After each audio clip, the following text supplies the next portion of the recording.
నమస్తే, this is Murthy from Visakhapatnam. ఈరోజు 1 December 2024 అండి. అంటే మీకు తెలిసిందే, కార్తీక మాసం ఇంచుమించు క్లోజ్ అయిపోతుంది. అంటే ఇంచుమించు ఎందుకంటే ఈరోజు రేపు కూడా 10 కిలోమీటర్లు ఉన్నట్టుంది. విషయానికి వద్దాం. అంటే పోలి అమావాస్య అంటారు, మీకు తెలిసిందే. అంటే సాధారణంగా హిందూ పురాణాలు చదివే వాళ్ళందరికీ తెలుస్తుంది. అంటే తెలియని వారికి చిన్న ప్రాథమిక సమాచారం. ఈ నేపథ్యంలో అంటే అన్ని నెలల్లోకి కార్తీక మాసం అంటేనే ఒక ప్రత్యేకత. అంటే శివుడికి చాలా ఇష్టమైందని ఈ నెలలో పూజలు చేస్తే సర్వపాపాలు పోతాయని, ఈ సంవత్సరం అంతా చేసినా చేయకపోయినా ఈ కార్తీక మాసాలు పూజలు చేస్తే చాలా బాగుంటుందని ఒక నమ్మకం. అంటే ఈ రోజుల్లో సాధారణంగా పూజలు అనగానే సాధారణ లేడీస్ ఎక్కువ చేస్తుంటారు. కానీ ఈ రోజుల్లో ఏంటంటే ఆడాలేదో మగాలేదో ఒక రంగా ఆడాలి కన్నా మగాళ్ళు ఎక్కువగా పట్టింపులతోటి భక్తి ప్రపంచంతో పూజ చేస్తాను నేను వచ్చి అనుకుంటున్నాను. అంటే ఇక్కడ వివాదం అది కాదు, కానీ విషయం అది కాదు. ఈ కార్తీక మాసంలో ఈ 30 రోజులు తెల్లారుజామున లేచి దీపారాధన చేసి శివుని ఆరాధిస్తూ ఉంటారు ముఖ్యంగా. తర్వాత అందరూ చదువుతుంటారు అనుకోండి. కార్తీక మాసం కదా, కార్తీక శివుడికి ప్రత్యేకత ఉంటుంది. ఈ నేపథ్యంలో ప్రతి ఒక్కరూ పూజలు చేస్తుంటే అంటే రేపటికి అంటే రేపొద్దున పోలీస్ మాసం అంటే పోలి అమావాస్య అంటారు. పోలి అనేది ఒక అంటే చిన్న స్టోరీ ఉందన్నమాట. పోలి అనే ఆవిడే ఒక వ్యక్తి, దానికి సంబంధించి ఒక చిన్న స్టోరీ చెప్తాను. అంటే పూర్తిగా యాజిటీగా కాదు, కానీ నాకు తెలిసిన నాలెడ్జ్లో నేను చెప్తున్నాను. దీంట్లో మీరు తప్పులు ఎత్తకండి దయచేసి. అంటే పురాణాలు తెలిసిన వాళ్ళు చాలామంది ఉంటారు. అంటే నాలాంటి ఫామర్లకి అర్థమయ్యే రీతిలో నేను చెప్తున్నాను అనమాట. విషయానికి వస్తే పూర్వకాలంలో అంటే ఇక్కడ క్యాస్ట్ గురించి ఎత్తుతున్నాను ఏమనుకోవద్దు. రజకులు ఉన్నారు కదా చాకల్లో, ఆ చాకల అమ్మాయి ఒక అమ్మాయి మరి ఎందుకు పెట్టారో మరి కులం పేరు ఎత్తారు. అక్కడ పురాణంలో కూడా అలాగే ఉంది. చాకల కమ్మ చిన్నప్పటి నుంచి భక్తి ప్రపత్తులతోటి దేవుడిని ఆరాధిస్తూ ఉండేది, అందరి దేవుళ్ళని. ఒక మంచి సమయంలో వివాహం అయింది. అనుకోకుండా ఒక 5 కోడల్లో అంటే 5 కొడుకులున్న ఇంటికి కోడలుగా వెళ్ళింది, 5వ కోడలుగా. ఈవిడ చిన్నప్పటి నుంచి పూజలు బాగా చేస్తుంటుంది కదా. ఆ నేపథ్యంలో అత్తవారింటికి వెళ్ళినా అక్కడ కూడా పూజా పునస్కారాలన్నీ చేస్తుంది.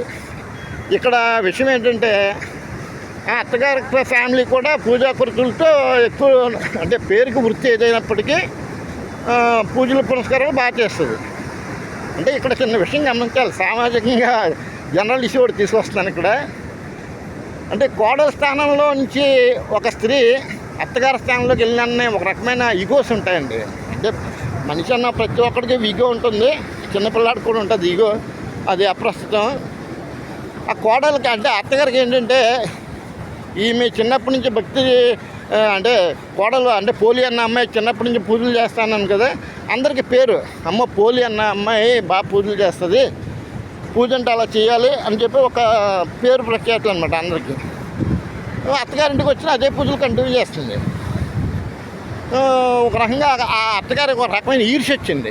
ఏంటి నా కోడలికి అందులోనూ పూజల విషయంలో ఆమెకి అంత పేరు రావడం ఏంటి అని చెప్పి ఒక రకమైన కుళ్ళు భావం, ఈర్ష్యాభావం వచ్చి ఒక అంటే కార్తీక మాసం రానే వచ్చింది. ఇలాగ అనుకున్న టైంలో ప్రతిరోజు ఏం చేసేది కోడలు అత్తగారు ఈ నలుగురు కోడల్ని తీసుకెళ్ళి తెల్లవారుజామునే అంటే పల్లెటూరులో చెరువులు కాలువలు ఉంటాయి కదా, అంటే ఇంట్లో దీపారాధన చేసి అక్కడ కూడా చేస్తారు. చెరువులో దీపాలు వదులుతూ ఉంటారన్నమాట అక్కడ.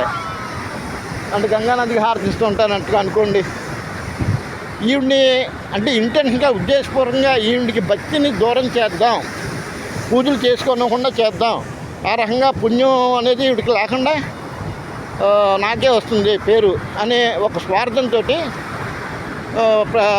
ప్రతిరోజు తెల్లవారుజామున అంటే నలుగురు కోడని తీసుకెళ్ళి ఇంట్లో పూజ చేసుకుని వెళ్ళిపోయేది. కోడలను మాత్రం పూజ చేయనిచ్చేది కాదు.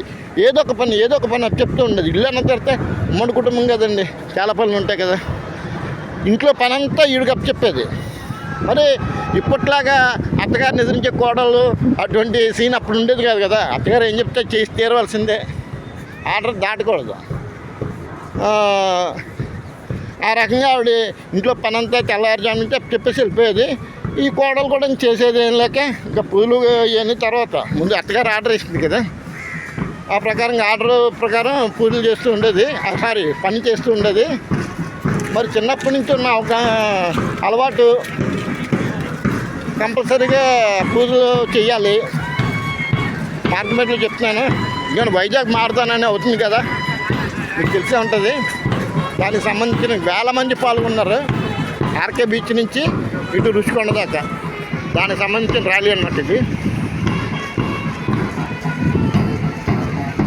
ఇది నాయి బ్యాండ్ లైవ్ బ్యాండ్.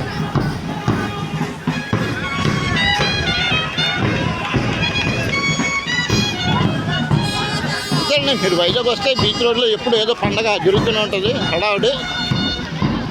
విషయానికి వద్దాం. మరి అత్తగారు కోరుకున్నారుగా ఇంట్లో పనులన్నీ చేసుకుంటుంది. మరి కార్తీక మాసం వచ్చింది, ప్రతిరోజు దీపారాధన చేసే అమ్మాయి, పూజలు చేసే అమ్మాయి కార్తీక మాసం వచ్చిందంటే మరి మా అత్తగారు ఇంటి పనులు చెప్పింది కదా, ఇంకొకటి కూడా చేసేది. ఇక్కడ పూజకు అవసరమైన వస్తువులు ఏవి ఇంట్లో ఉంచేది కాదు, పెళ్ళిదోడు పట్టిపోయేది బయటికి అత్తగారు. అంటే పూజకు అవసరమైన సామాన్లు అంటే ఏముందంటేదండి, దీపం వెలిగించడానికి ఒక ఒత్తు ఒకటి, నూనె ముఖ్యంగా కావాలి కదా. వాటిని ఏది ఈవిడికి అందుబాటులో ఉంచేది కాదు. అయినప్పటికీ అంటే మనసు ఉంటే మార్గాలు కోట్లు అంటారు కదా, ఆవిడ నరనరాల్లో జీర్ణించిపోయింది. పోలి అన్న అమ్మాయికి భక్తి అనేది పుట్టుకతోనే వచ్చిన అన్నమయ్యకు పదములలో ఉంటే వెన్నతో పెట్టిన విద్య అని అంటారు చూసారా, అలాగా ఈమె పుట్టుక నుంచి భక్తితోటి భక్తి పారసంతో ఉంది.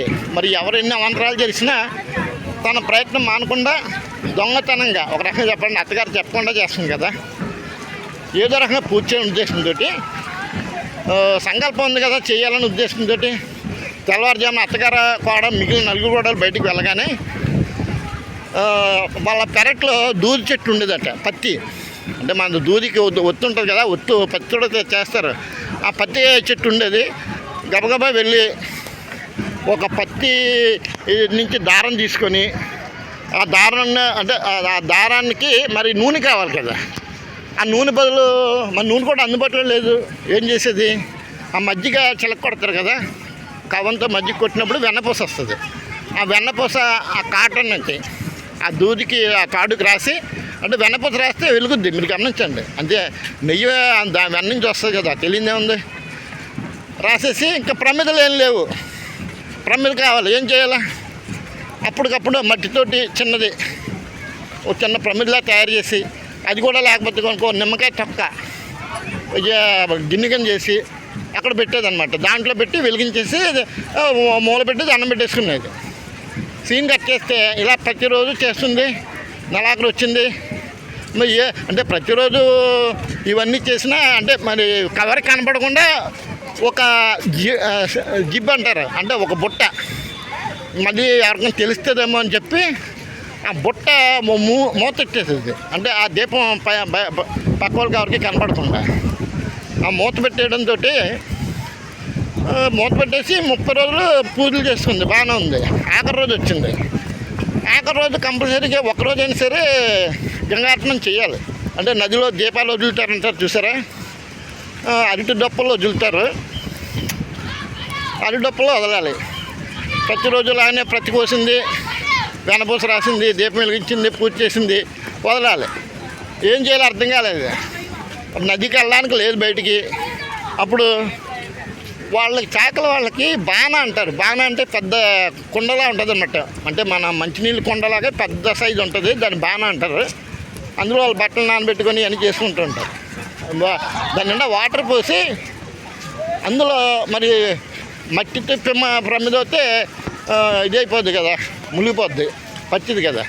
అందుకని ఏంటంటే చిన్న అరటి డప్పుని కోసి అందులో ఆ దీపం పెట్టి ఆ బాణలో వదిలేసి దాన్ని ఇలా చేతితో ఎలాగనేసి అక్కడి నుంచే పరమేశ్వరుని స్మరించుకుంటూ మళ్ళీ పైన మూత పెట్టేసింది. అయిపోయింది పూజా కార్యక్రమం అంతా అయిపోయింది.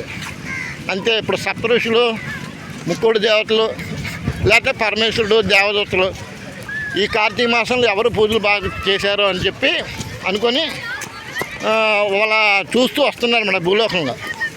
చూసేటప్పటికీ అన్నీ లేప అంటే పైకి కనబడక్కర్లేదు. భక్తి అనేది మనసుతో చేస్తే ఆ మనసుతో చూస్తారట, కంటికే కనబడక్కర్లేదు. అంటే దేవదూతలు చూశారట, ఏంటి దీపం అనేది ఇలా కుండలో ఉందేంటి అని చెప్పి.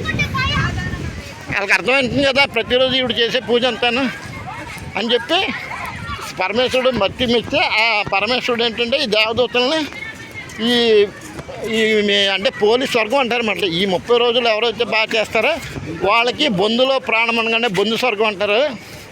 బొందులో ప్రాణం ఉండగానే డైరెక్ట్గా స్వర్గానికి వెళ్ళిపోవచ్చు అనమాట. అటువంటి అద్భుతమైన పూజ ఉంటుందట. అంటే ఈ పూజలో అంటే కార్తీక మాసం పూజ చేస్తే అంటే పురాణాలు చెప్తున్నాయి, దీంట్లో హాస్యాన్ని వెతకండి. ఇప్పుడు ఈమె అంటే ఈ పోలి అన్న అమ్మాయి ఇంత భక్తిగా చేస్తుంది కాబట్టి దేవదూతలు వచ్చి ఈమెని డైరెక్ట్గా తీసుకెళ్ళిపోతున్నారు. అంటే యాక్చువల్గా వాళ్ళు పుష్పవిమానం వేసుకొని వస్తున్నారు. ప్రాణం తోటి అత్త కోడళ్ళు ఇంకా ఊరి జనం అంతా చూస్తున్నారు. మేము ప్రతిరోజు చాలా బాగా చేస్తున్నాము, పిండి వంటలన్నీ పెడుతున్నాము, అరటిపళ్ళు ఇంకా ఒకటేంటి ఫలాలు పువ్వులు అన్నీ వేసి చేస్తున్నాము. ఇంకా నేనైతే ఇంకా రకరకాలుగా ఎక్కువగా అంటే ఎంత కాస్ట్ పెట్టి చేస్తే అంత పుణ్యం అనుకుంటారు. ఇక్కడ చెప్పొచ్చేది ఏంటంటే ముఖ్యంగా భక్తి ముఖ్యమండి. మన పదార్థాలు కాదు, చేసే విధానం కాదు. భక్తి పారవశ్యంతో ఏం చేసినా దేవుడు హర్షిస్తాడు.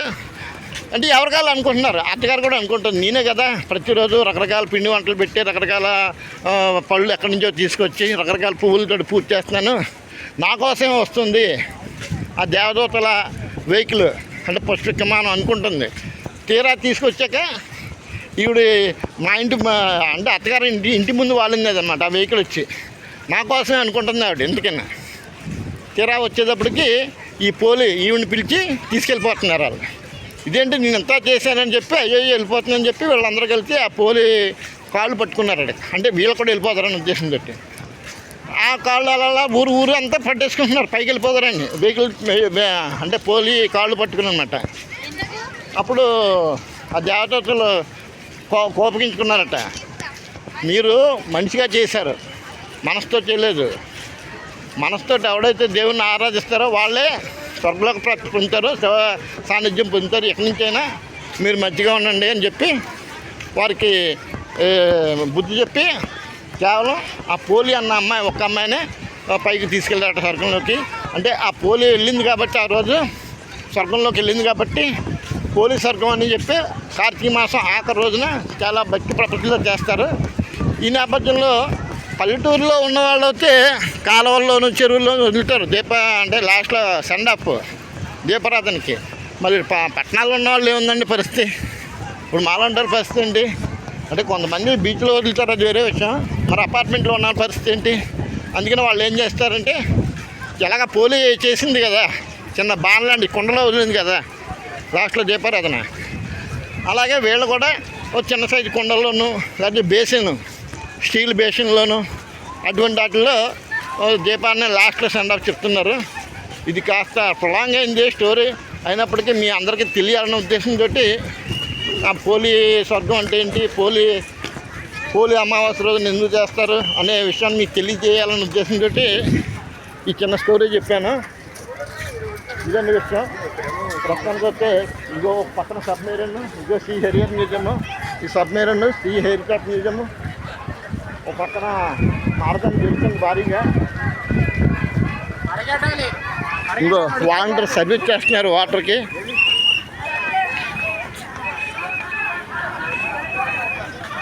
చీర్ గర్ల్స్ చూసారా?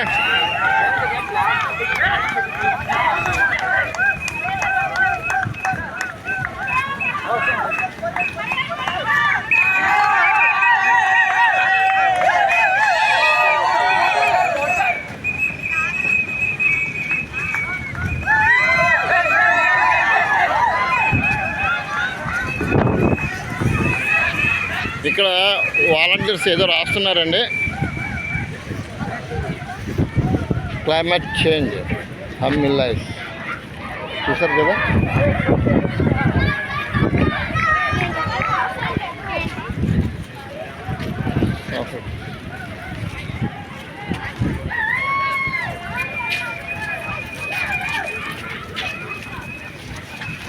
ఒకటేంటండి రకరకాల ఈవెంట్లు